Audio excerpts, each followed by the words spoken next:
It's Uvalde Radio. Robert Miguel here with you, reporting from the Willie De Leon Civic Center right here in the middle of beautiful Uvalde, Texas. And with me from the Uvalde, City of Uvalde Parks and Rec Department, Mr. Rob Fowler. Hello. Hey, good morning, Robert Miguel. It's great to be part of UvaldeRadio.net on a tremendous Thursday morning. Now, you know what? This is exciting because this is our first man-on-the-street interview. Usually we've been doing them by phone because of social distancing and the pandemic and whatnot. But this is my first time to do this with a mask on.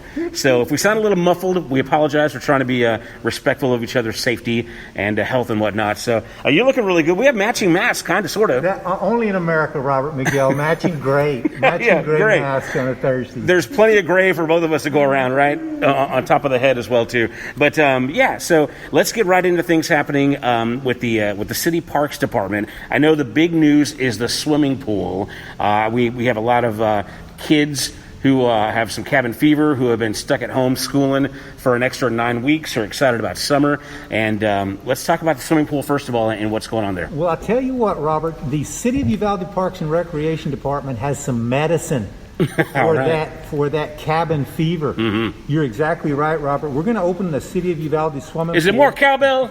Yeah. The prescription is more cowbell. Okay. Yeah.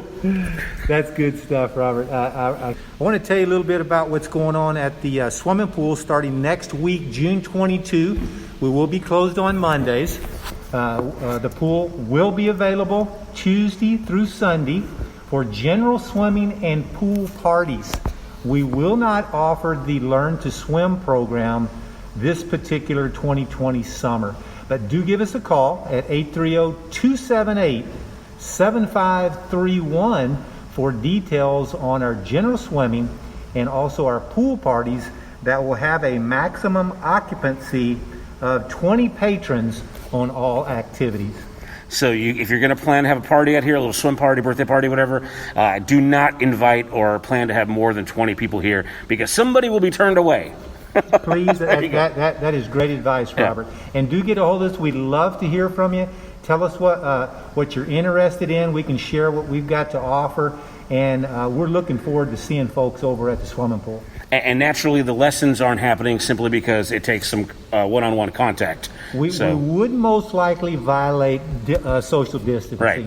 So we had to offer a modified schedule, and general swimming and pool parties will be available over at the swimming pool. Well, very good. Okay, so that's swimming pool. It's exciting stuff. Let's get into the golf course. And now, correct me if I'm wrong, the golf course during this whole COVID-19 thing has been open, right? The golf course has been open. Mm-hmm. We did go April the 3rd to a modified schedule, but we have reopened with our new operating schedule as of June the 1st, closed on Mondays. You can come golfing Tuesday through Sunday, 7 a.m. to 7 p.m. Right on. Okay, very good. So has any changes been implemented as far as since this pandemic has happened? Are there, because the golf course is pretty spread out, so are there any significant rule changes or anything? We're really blessed. 22 acres is the 18-hole golf course. Right. What we've done, we've reached out to other golf courses, other communities, and they've shared with us what they're doing to make a safe environment for golfing during this particular situation. We have taken the sand trap rakes off of the course, so we're asking you to buff up the sand trap with your foot or your club after you might go in there. The holes have been modified where your ball doesn't drop to the bottom of the pin. It's got a little bit of styrofoam in there and it still drops into the cup. You can pick the ball out particularly without touching the cup. Okay. We ask you not to grab a hold of the flag in the pin. We just keep it in there throughout your play. And then the traditional handshake has been eliminated at the end of golf, which is a gentleman's game that offers a handshake at the end. So some simple modifications to continue that medicine that we can offer for that. Well, how about a replacement? Maybe a salute or the old elbow thing, or what's the? And actually, that's salute. You should come up with something. Maybe you should make that the official new gentleman's golfing Salute. Salute. Maybe we could do a salute elbow double. Oh, okay. All right. You know, Just invent something new, something fancy, something kind of cool to watch, something to look at. Yeah, that's exciting. Something that might require some rehearsal. Yes. But okay, so that's great updates for the golf course. Obviously, we thank the city for putting those kind of new, I guess, rules, policies in place for everybody's benefit as well. So that's the golf, and I know that you, sir, are really involved in the youth soccer program. So let's get into what's going on there. Well, I'll tell you what our leadership team has met for youth soccer. We're going to make some changes, and one of the changes is we're going to be online registration. So be on the lookout. We'll have a website post, Facebook post, UvaldeRadio.net post, Leader News post to tell you about online registration. That is scheduled for right now in the month of July.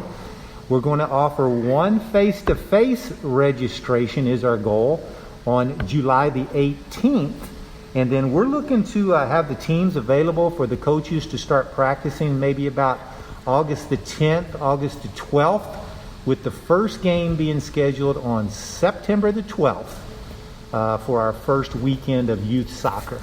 Now, if there are any parents or people that are participating that might feel concerned about this whole pandemic thing going on, what is your message and what are the precautions that you're giving?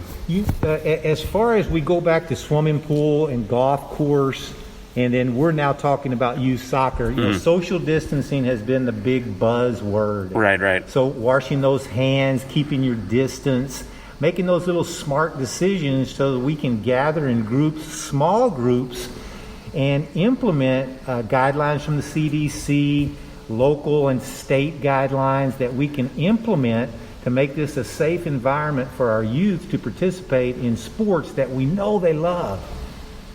So soccer being a little bit more of a kind of a closer encounter as far as the physicality of it all. What are there anything you guys are doing in regard to that? Are they going to be wearing masks, or is it going to be free play? Or are we going to try to keep it as close to the regular way as possible? What we've done is we've reached out to Texas Youth Soccer Association, which we are affiliated with. Our program is involved with this organization.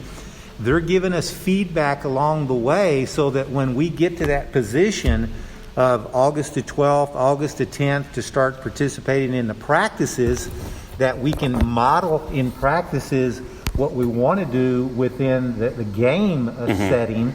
So it's still, in the words of Alan Jackson, a work in progress. Sure. Right, yeah. And as we go along, that progress, we want to make it a situation that the families are comfortable, the athletes are comfortable, the officials are comfortable, our community's comfortable.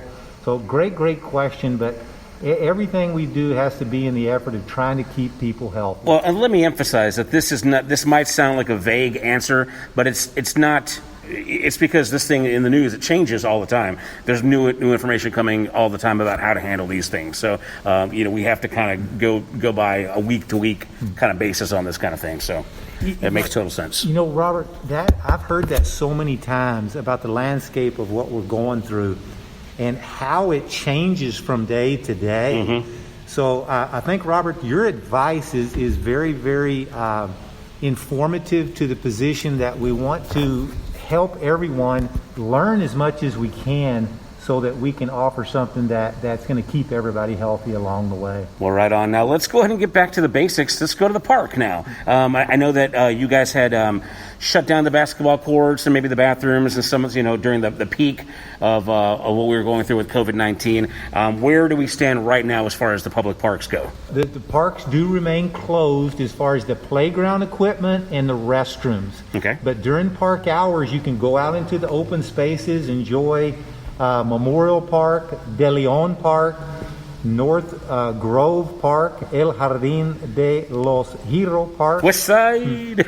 Go. And then I had a person last week that told me that they went out to Cook Slough Nature Park and hiked around and had a really great time as well. So There's a lot of opportunity going on within those parks. The Uvalde Sports Complex has been the site of our community baseball program. They were not able to hold the regular Little League season, but they have been participating out at the Uvalde Sports Complex in the evenings for baseball in a community program that they've taken on 1st of June. All right. So very good updates here. Is there anything else we need to get in on the Parks and Recs? Or any other news, events, information?